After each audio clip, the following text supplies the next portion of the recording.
چہرے کھل اٹھیں گے اور نکاح رب کی رضا کا ذریعہ بنے گا، نہ کہ معاشرتی بوجھ کا۔ بالکل، اور بہت اہم آپ نے بات کہی ہے کہ جو لڑکے والے ہوتے ہیں انہیں کہیں نہ کہیں اس چیز کو لے کر پہل کرنی چاہیے، اور سبھی لوگ اگر یہی سوچ رکھیں گے تو بہت ممکن ہے کہ اس چیز کو پوری طریقے سے ختم کیا جا سکے۔ محمد عارف منظری صاحب، آپ سے جاننا چاہوں گی میں یہ کہ بھلے ہی ہم بہت مذہبی ہیں، ہم اللہ کو بہت مانتے ہیں، 5 وقت کی نماز پڑھتے ہیں، لیکن اگر ہم جہیز لے رہے ہیں تو ظاہر طور پر ہم اسلام کا رول فالو نہیں کر رہے ہیں یہاں پر، اور نبی کریم نے بھی اپنی بیٹیوں کی شادی میں جہیز نہیں دیا تھا، تو ایسے میں یہ بھی ہمیں سمجھنا ہوگا اگر ہم اپنے مذہب کو فالو کر رہے ہیں تو ہمیں اس چیز کو بھی ماننا چاہیے۔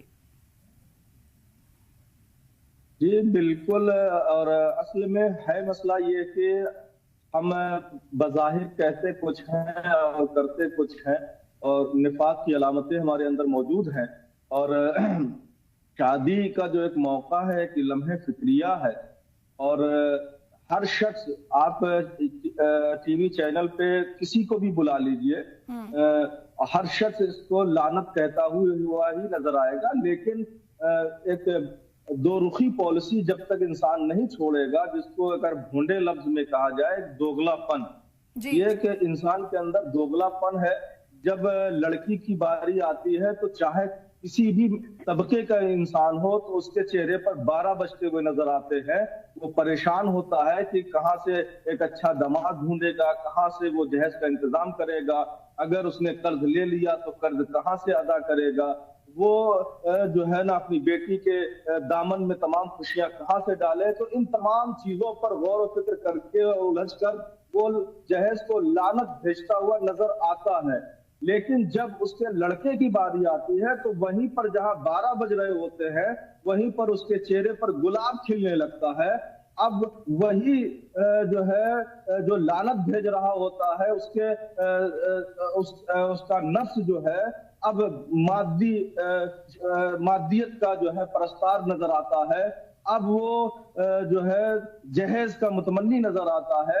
لہذا ایسے ماحول میں صرف اور صرف ایک ہی علاج ہو سکتا ہے کہ ہم اپنی تربیت اور تعلیم و تربیت کو جو ہے نا قرآن و حدیث کی روشنی میں جو ہے نا اپنے بچوں کی کریں، اور اپنا جو ہے دوگلا پن، اپنی دو رخی پالیسی کو ہمیں ختم کرنا ہوگا، اور جہیز کے خاتمے کے لیے کچھ بنیادی نکات ہیں جو ہمیں اپنے پیش نظر رکھنے ہوں گے۔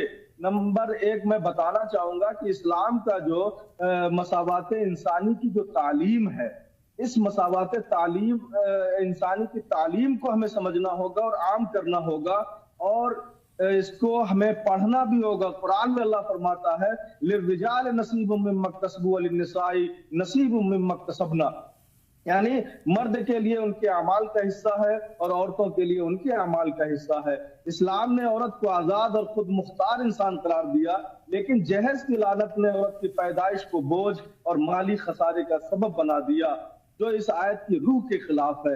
ایسے ہی ہمیں نکاح کو آسان کرنے کا جو قرآن پاک میں حکم ہے اس کو بھی نگاہ کے سامنے رکھنا ہوگا۔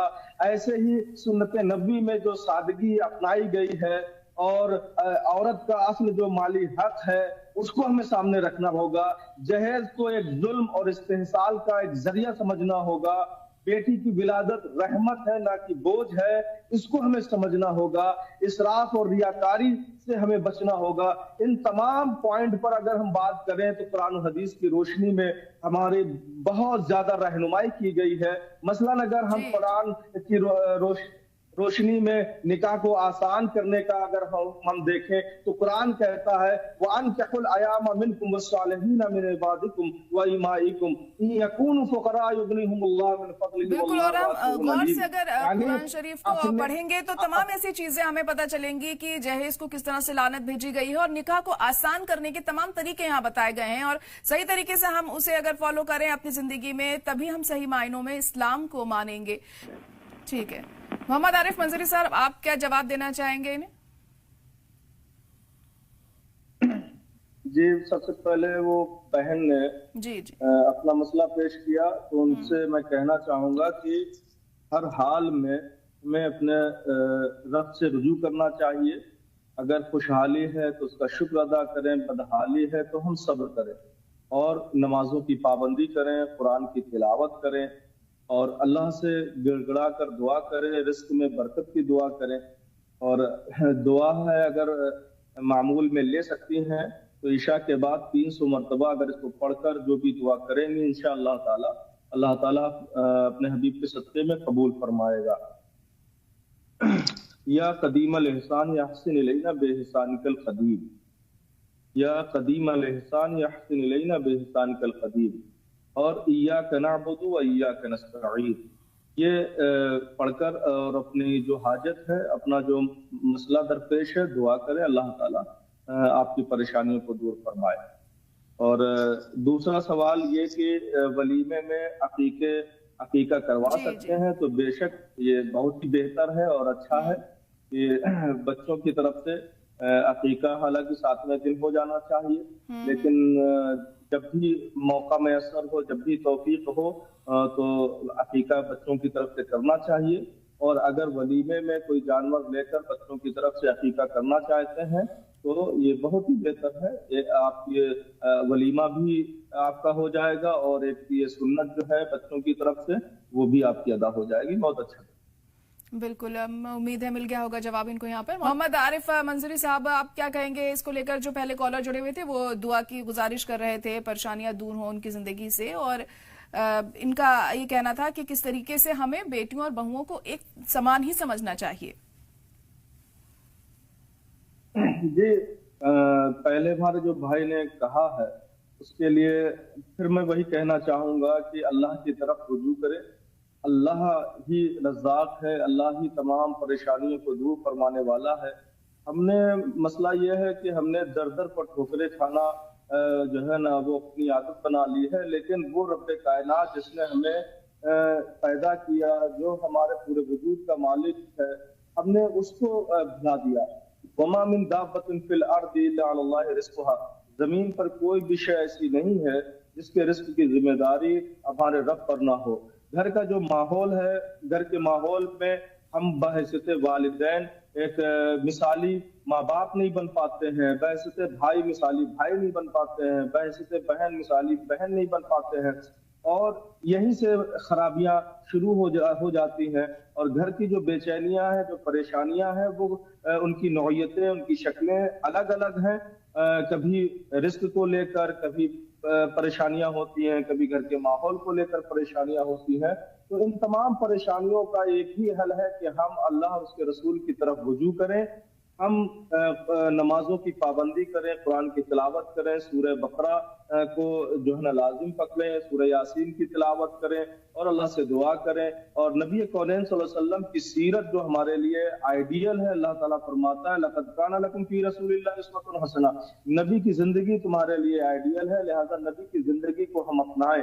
حرام رزق سے ہم دور رہیں. سب سے بڑی جو بے چینی ہے، پریشانی ہے، وہ حرام رزق سے ہے، حرام نوالوں سے ہے.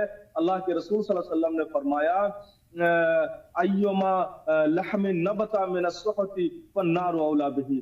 کوئی بھی جسم ایسا نہیں ہے، کوئی بھی وجود ایسا نہیں ہے جو حرام کی کمائی سے پروان چڑھے تو وہ اللہ کے رسول فرماتے ہیں وہ جہنم کا حقدار ہے، وہ جنت میں داخل نہیں ہو سکتا ہے. لہٰذا اگر ہم نے غور نہ کیا کہ ہمارے ہاں ہم خود اپنے لیے، اپنا بیوی بچوں کے لیے حلال حرام کی تمیز نہیں کر رہے ہیں، تو آخرت کی جو جہنم ہے وہ تو ہے ہی، لیکن دنیا میں بھی الجھنوں اور پریشانیوں میں اللہ تعالیٰ گرفتار فرما دے گا. اور اس کے لیے واضح اعلان ہے قرآن پاک کا. میں بتانا چاہوں گا کہ اللہ تعالیٰ فرماتا ہے وَمَنْ عَارَضَ عَنْ ذِكْرِي فَإِنَّ لَهُ مَعِيشَةً ضَنْكَا. جو بھی میری یاد سے غافل ہوا اس کے لیے میں پریشانیوں اور الجھنوں اور بے چینیوں کی زندگی مقدر فرما دیتا ہوں. یہ رب فرما رہا ہے. اب رب کی یاد سے غافل ہونے کا مطلب صرف ایک نماز ہی پڑھ لینا کافی نہیں ہوگا، روزہ رکھ لینا ہی کافی نہیں ہوگا، حج کر لینا ہی کافی نہیں ہوگا، بلکہ یہاں پر رب نے ذکر کا استعمال کیا، لفظ ذکر کا. میری یاد سے غافل، اس کا مطلب یہ ہے کہ تمہارا پورا وجود میرا ہے، پورے وجود کا مالک میں ہوں،